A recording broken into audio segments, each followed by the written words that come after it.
They left bodies in the streets on purpose. Not hidden, not covered, so everyone could see, so everyone would understand. Because in Naples, fear was not an accident. It was control. If you saw them, you stayed quiet.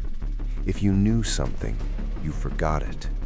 And if you didn't, you learned fast. This is how the Camorra ruled the streets.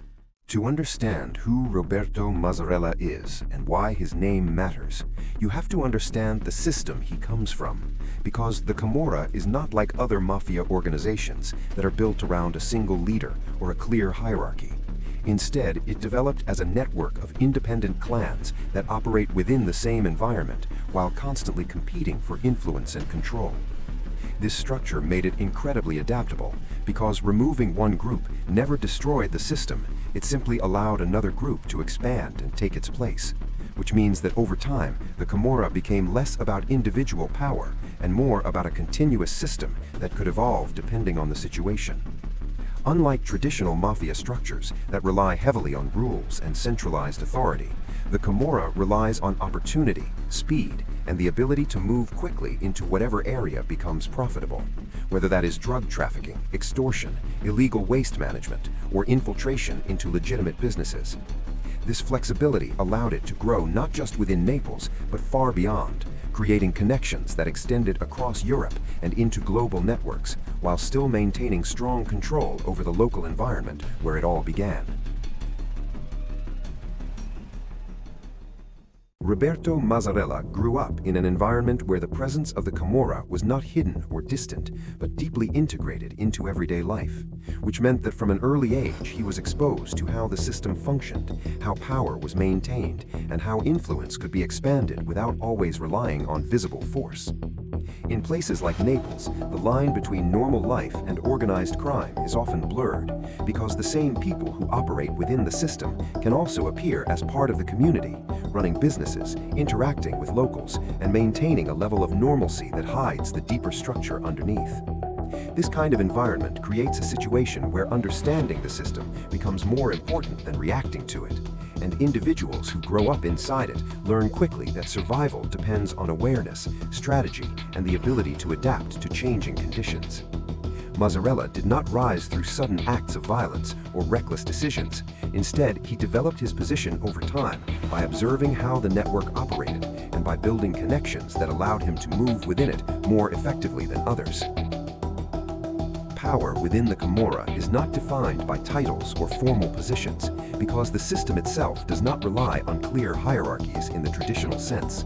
Instead, power is measured by influence and the ability to control resources, territory, and people without creating unnecessary attention. Roberto Mazzarella understood that visibility can be a weakness, especially in a system where law enforcement is constantly trying to identify key figures and dismantle operations, which is why his approach focused more on structure than on display. By expanding influence into local businesses and creating connections that allowed money to move through both legal and illegal channels, he became part of a network that could operate efficiently while remaining difficult to track. Control was not always enforced through direct violence, because in many cases the reputation of the system itself was enough to ensure compliance, and over time this created a stable environment where people understood the consequences of resistance without those consequences needing to be constantly demonstrated. This kind of control is far more effective than open aggression, because it allows the system to function smoothly while maintaining a low profile. One of the key elements that allowed the Camorra to grow and maintain its position over time was its ability to integrate into legitimate economic structures, which created a system where illegal activity could be supported and hidden within legal operations.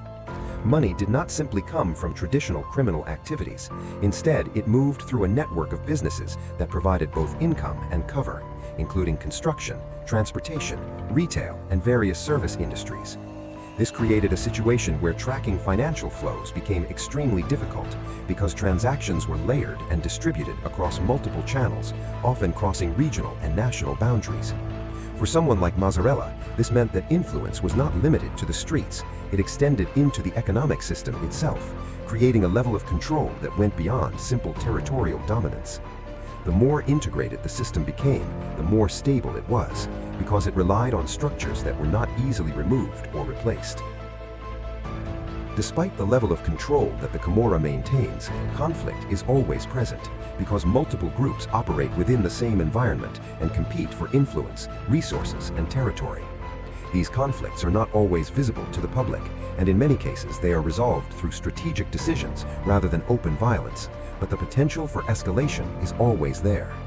For individuals like Roberto Mazzarella, navigating this environment requires not only strength, but also the ability to maintain balance, because too much aggression can attract unwanted attention, while too little can lead to a loss of influence.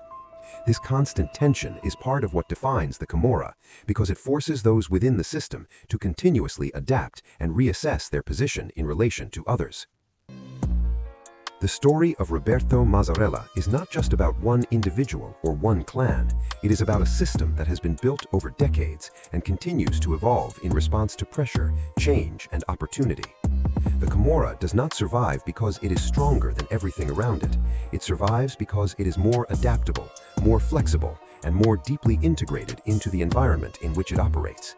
And in a world where visibility often leads to vulnerability, the most effective systems are not the ones that stand out, but the ones that blend in so completely that they become almost impossible to separate from the reality around them.